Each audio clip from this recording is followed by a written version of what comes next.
그냥 아주 간단하게 얘기하면 우리나라의 지도자는 제야 통일운동가가 아니죠. 그렇죠. 네, 맞습니다. 시민단체에서 주장하는 것과 적어도 책임 있는 정책 당국자가 하는 말은 그렇죠. 다 달라야 되는데, 그렇죠. 근데 그렇게 될 수 없어요. 왜요? 시민단체가 청와대를 접수해버렸는데, 이런 걸 물어보셨어요. 국가안보 철학과 신념을 알고 싶습니다라고 얘기를 하셨는데, 뭐 그건 어떻게 생각해요? 이게 좀 너무 추상적이어서 이런 질문 드리기도 뭐한데 북한에 대해서 어떻게 생각하세요? 아니 뭐 저는 우리 젊은 분들하고 이 주제만큼은 굉장히 세대 간의 차이가 많아요. 이미 늘 알고 계시겠지만. 네. 근데 저는 사실은 딱 그 중간 어디라고 저는 생각합니다. 기본적으로 북한하고 이제 대립과 갈등 이런 시대는 전 지나가야 된다고 생각을 해요. 그러니까 기본적으로는 화해와 협력으로 가야 되는데 당연하죠. 우리만 간다고 되는 게 아니지 않습니까? 네. 우리 이미 북한하고 우리는 별도의 정치를 가지고 정치 체제를 갖고 있기 때문에 그렇죠. 그 나라 대 나라로서 서로 그 예의를 갖추고 그리고 교류하면서 그 인민들의 삶에 대해서 북한 인민들의 그 인권이나 이런 것에 대해서 우리가 입 싹 닫고 북한 정권하고만 쎄쎄쎄 하면서 사는 건 너무 이상한 거예요. 말이 안 되죠. 우리는 국제사회 속에서 우리는 또 우리의 책임이 있는 나라예요. 아주 멀쩡한 선진국이에요, 우리나라는. 그렇죠. 그러니까 우리 북한하고의 관계에 있어서 저는 성숙한 국가 간의 관계를 추구하는 게 맞다고 봐요. 그러니까 지금 이 정부는 뭐 굉장히 마조키스트적이잖아요. 그죠? 그렇죠. 그 마조키스트적인 거에 속에는 뭐가 있냐면 치학적이라는 얘기죠. 그렇죠. 지상 목표가 어떻게든 저분들하고 손 한번 잡아보겠다. 근데 그게 북한 인민도 아니고 북한의 독재 정권하고 손 한번 잡아보겠다라는 것에 대해서 우리 국민이 감동할 일이 아니잖아요. 그렇죠. 그렇죠? 저는 그 성숙한 성인들 간의 관계를 서로 책임 있고 그리고 화해와 협력을 추구하는 성인 간의 멀쩡한 국가 간의 관계를 추구하려고 합니다. 맞죠. 근데 제가 이제 옛날에 워싱턴에 있을 때 그 중국 대사관에 이제 무관하고 좀 친하게 돼서 그 술을 마시는데 그런 얘기를 하더라고요.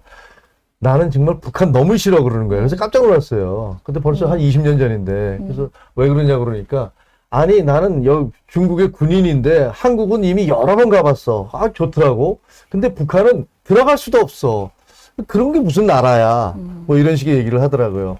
어떻게 보면 이제 남북 간의 관계는 이게 국가와 국가, 정상적인 국가와 국가 간의 관계에서 우리가 생각을 해야 되는데 그렇죠. 너무 그 감정적인 이 뭐 민족을 앞세우면서 통일을 앞세우는데 그 대의명분을 앞세우는 건 좋은데 문제는 북한 주민 전체가 아니라 소수의 3대 세습 그렇죠. 독재자와 그 주변 집단을 중심으로 걔들한테 구걸을 하면서 그게 이루어질 수 있다고 생각하는 거. 그러니까 그냥 아주 간단하게 얘기하면 우리나라의 지도자는 제야 통일운동가가 아니죠. 그렇죠. 네, 맞습니다. 시민단체에서 주장하는 것과 적어도 책임 있는 정책 당국자가 하는 말은 그렇죠. 다 달라야 되는데, 그렇죠. 근데 그렇게 될 수 없어요. 왜요? 시민단체가 청와대를 접수해버렸는데, 그러니까 시민단체에 대해서 우리가 정부가 저렇게 보증서고 돈 나눠주는 건 끊어야 돼요. 아, 그럼요. 우리나라에 제가 보니까 한 3만여 개의 그 시민단체가 생겼는데, 이 정권 들어서고 나서 그냥 한 만여 개 가까이 늘어났더라고요. 근데 그게 대부분 다 이제 쉽게 얘기하면 진보 성향 단체들인데, 그런 거 보면 서초동에 어떤 사람들이 나가 있나, 이런 생각들도 생각을 했었는데, 그 시위할 때. 만약에 한 2만 개만 따져도 거기서 100명씩만 나가도 20만 명 나가겠구나. 아니, 진짜 저 그런 계산은 안 해봤는데, 그러니까 예를 들면 지난번 그 윤미향 씨 사건도 네. 거기 정부 돈 나간 거 가져와라 그랬을 때 여성부가 안 가져갔어요. 끝까지. 그러니까 그건 굉장히 이상한 관계가 그 뒤에 있다는 얘기죠. 박근혜 정부 때 윤미향의 정대협에 지원했던 돈이 1,600만 원이었어요. 근데 문재인 정권 들어서 그게 7억 6천만 원인가로 늘어났어요.